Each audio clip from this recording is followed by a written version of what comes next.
बात तब की है जब मैं कॉलेज में पढ़ा करता था।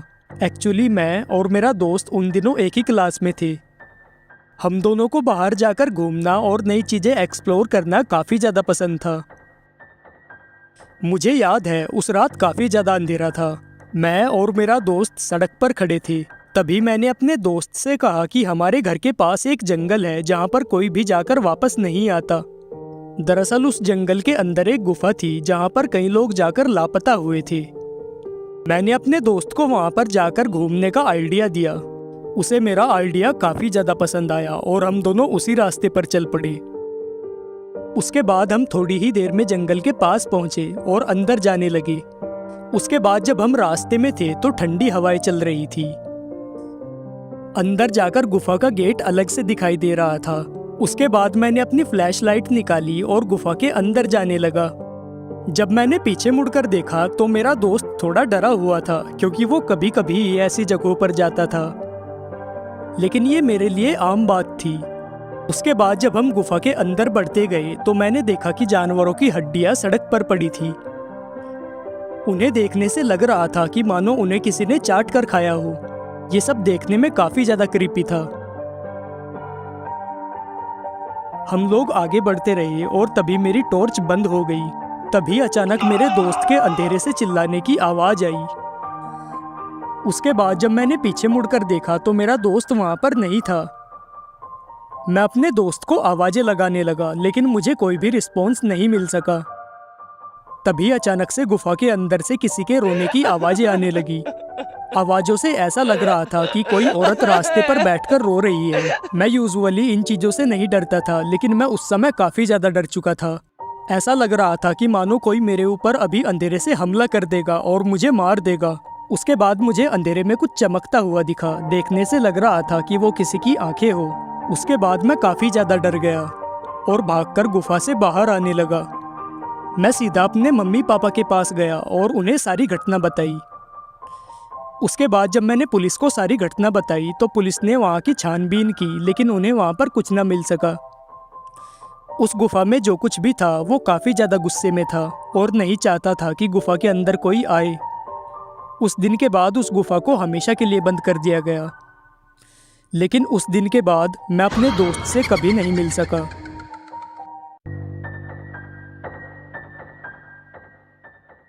मेरा नाम राहुल है और ये घटना कुछ साल पहले की है।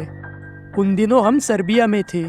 उन दिनों घर के बाहर बर्फबारी हो रही थी और मैं और मेरी पत्नी उन दिनों कैबिन में थे। घर को अंदर से गर्म रखने के लिए हमें अपनी चिमनी को जलाए रखना पड़ता था। तभी मेरी पत्नी ने कहा कि लकड़ियाँ खत्म होने वाली है, क्या तुम लकड़ियाँ ले आओगे? मैं उन दिनों अपने पास गन रखता था, जिसके कारण मैं बाहर जाने से भी नहीं डरा। उसके बाद जब मैं खिड़की से बाहर देखने लगा तो मैंने देखा कि वहाँ पर बर्फबारी हो रही थी। उसके बाद मैं अपनी कुल्हाड़ी लेकर बाहर आया। मैं उस समय काफ़ी ज़्यादा कंफ्यूज था क्योंकि मुझे जंगल का नहीं पता था। तभी मैंने अपने घर की पिछली साइड देखा। वहाँ पर कुछ पेड़ खड़े थे जिन्हें मैं काट सकता था। उसके बाद मैं अपनी कुल्हाड़ी लेकर वहीं पर जाने लगा। अंदर जाकर मैंने देखा कि वहाँ पर सारा जंगल वीरान पड़ा था और कोई इंसान तो दूर तक भी नहीं चमक रहा था। उसके बाद मैंने थोड़ी देर तक चारों तरफ देखा, लेकिन जब वहाँ पर कोई नहीं दिखा तो मैं पेड़ काटने के लिए उसके पास जाने लगा। पास जाकर मैंने देखा कि वहाँ पर एक इग्लू था जो कि किसी इंसान ने बनाया था, लेकिन ये होना एकदम इम्पॉसिबल था क्योंकि वहाँ पर दूर दूर तक कोई नहीं दिख रहा था। उसके बाद मैं थोड़ा सा शॉक हुआ और अपने काम पर ध्यान देने लगा। मैंने थोड़ी ही देर में उस पेड़ की सारी लकड़ियाँ काट ली और अपने घर जाने लगा। तभी मुझे इग्लू के पास से एक आवाज़ आई। मैंने देखा कि वहाँ पर एक औरत थी जो कि नाच रही थी। तभी मुझे सर्बियन डांसिंग लेडी के बारे में ख्याल आया, जिसका कहर पूरे सर्बिया पर फैला हुआ था। वो लेडी मुझे देखकर नाच रही थी। उसका मुंह फटा हुआ था और उसकी आंखें बिल्कुल लाल थी।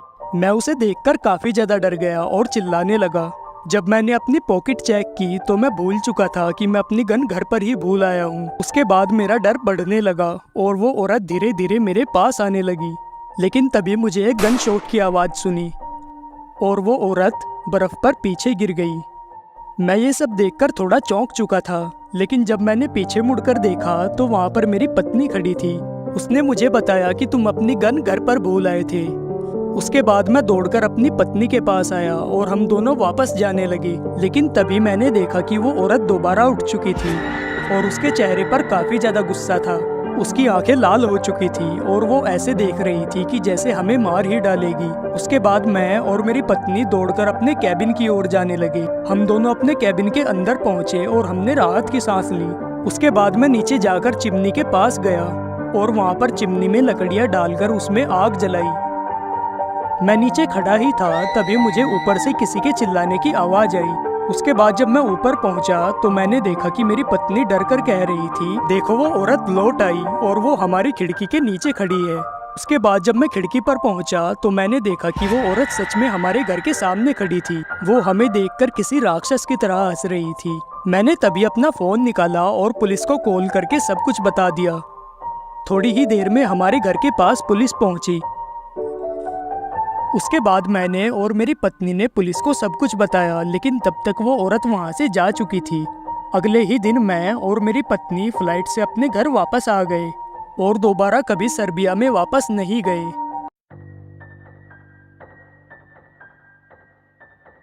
मेरा नाम आर्या है और ये घटना तब की है जब मैं अपने फार्म हाउस पर अपनी छुट्टियां बिताने के लिए गया था। मेरा फार्म हाउस एक जंगल के बीच में था और मुझे वहाँ पर अपनी छुट्टियाँ बिताना काफ़ी ज़्यादा पसंद था, क्योंकि मैं वहाँ पर रिलैक्स फील करता था, जिसके कारण मुझे काफ़ी ज़्यादा शांति मिलती थी। लेकिन मुझे कभी कभी अपने घर के अंदर से किसी के चिल्लाने की आवाज़ें आया करती थी।